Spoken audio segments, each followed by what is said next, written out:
아마보 채널 프로레슬링 이야기. 현재 중국 자본 못지않게 세계 스포츠계에 많은 영향을 끼치는 자본으로 랍계 자본이 있습니다. 대중들에게는 대표적으로 축구에서 맨체스터 시티를 구입한 구단주인 아랍에미리트의 만수르를 시작으로 단순 취미로 끝나는 게 아닌 잘나가는 팀 중에는 파리 생제르맹 FC, 그리고 비교적 최근 시점에 사우디아라비아 국부펀드가 인수한 뉴캐슬 유나이티드 FC가 있습니다. 또 단순 축구뿐만 아니라 유명 그래플링 대회인 아부다비 컴백클럽 역시도 아랍에미리트 왕가의 주체고, 앞서 뉴캐슬을 인수한 사우디아라비아 자본은 F1 개최까지 진행 중에 있습니다. 그리고 빼놓을 수 없는 게 바로 프로레슬링입니다. 세계급 단체인 만큼 사우디아라비아 내에서도 인기를 끌었고, 여러 번의 라이브 이벤트를 했던 WWE는 2018년 사우디아라비아의 사우디 비전 2030 프로젝트가 맞물려 스포츠 진흥 정책에 따라 10년간의 대규모 파트너십을 체결하고, 단순한 라이브 이벤트가 아닌 체결 당시엔 페이퍼뷰, 현재는 프리미엄 라이브 이벤트급의 대형 이벤트를 개최하기 시작했고, 그 시작이 바로 그레이티스트 로얄 럼블이었습니다.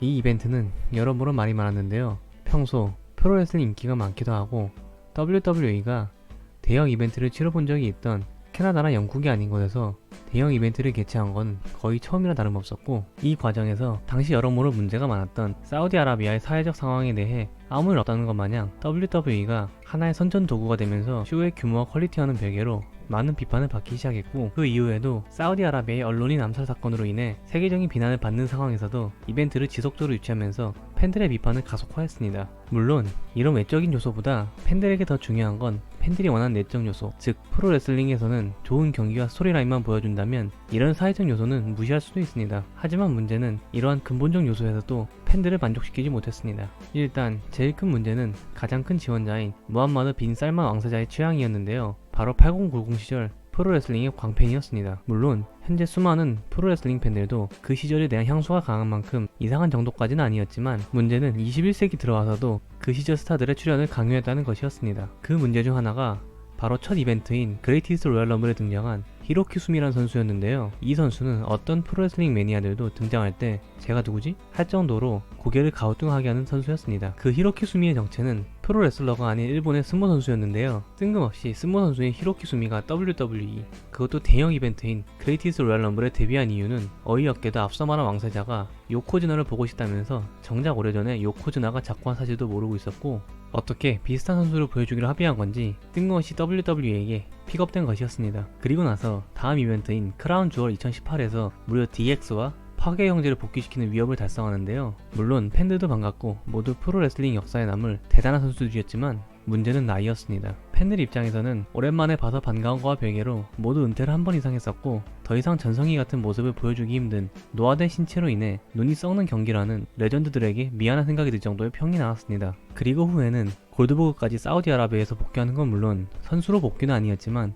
헐크 호건과 릭 플레어가 얼굴을 비추기도 했습니다. 도대체 빈스 맥마한이 갑자기 이슬람교에 귀의한 것도 이 레전드들이 모두 개종한 것도 아닌데, 어떻게 빈스 맥마한이 왕세자의 취향을 맞추기 위해 일본에서 선수를 영입해오고 이 레전드들이 일회성 복귀를 미국이나 레슬매니아도 아니고 사우디아라비아에서 했을까요? 앞서 말했듯이 사우디아라비아와 WWE는 10년 장기 계약이라는 초대형 계약을 맺었고, 오랫동안 석유라는 치트기급 자원과 왕가 독점으로 여러 사업을 소유하고 있었기 때문에 WWE에게 막대한 돈을 지불할 수 있었습니다.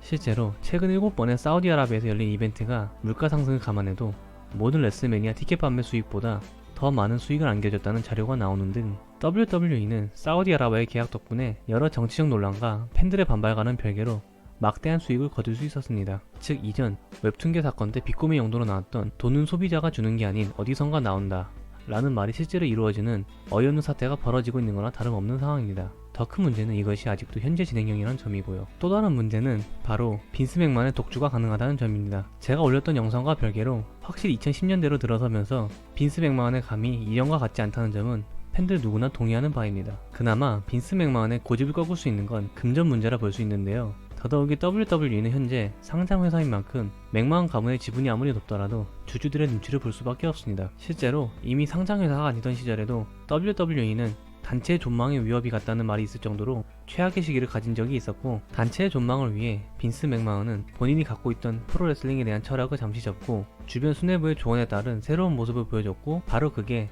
많은 프로레슬링 팬들에게 최고의 시기를 뽑히는 애티튜드 에라의 시작이었습니다. 즉 팬들에게 있어서 죽어도 안 변할 거라 생각하는 그 고집이 결국 빈스 맥마헌도 하나의 사업가인 만큼 돈 문제에 따라 변할 수 있다는 그나마의 희망이 있다는 겁니다. 하지만 앞서 말한 사우디아라비아의 막대한 금전적 지원과 그로 인해 나오는 수입은 외적으로는 이윤이 더 중요한 주주들에게는 만족할 만한 성과로 비춰지고, 빈스 맥마는 또한 별다른 수입에 대한 걱정이 없는 건 물론 이유에 어떻든 자기 자신이 대단한 성과를 거두고 있다고 자신할 수 있는 만큼 팬들이 원하는 WWE의 변화는 더더욱이 기대하기 힘들어질 확률이 매우 높습니다. 현재 WWE가 내포하고 있는 많은 문제점들이 무조건적으로 사우디아라비아 때문만은 아닙니다. 몇몇 선수들의 타이틀 독점과 지속적인 알바라 불리는 과거 레전드들의 단기적 기용은 사우디아라비아의 계약 이전에도 여전히 존재했던 문제였습니다. 하지만 이러한 문제를 가속화시키는 데에는 사우디아라비아의 막대한 지원이 절대로 관련 없다고는 말할 수 없는 상황이고, 사우디아라비아의 요구 조건이 많은 팬들과의 요구 조건과 상당히 상반되는 만큼 다수의 팬들의 불만도 여전해질 상황입니다. 하지만 또 아이러니한 건 여기에 대해서 사우디아라비아는 일단 합법적인 투자를 하는 만큼 어떠한 불법적인 요소가 없는 상태고, 투자가 끝나는 기간까지는 어느 한쪽이 정신을 차리지 않는 이상 재무지표랑 별개로 팬들의 민심을 끌어내릴 상황인 점에서 다른 의미로 현재 WWE의 심각한 문제점이라 볼 수 있습니다. 이상으로 아만보 채널 프로레슬링 이야기 마치고요. 구독과 좋아요 눌러주시면 대단히 감사합니다.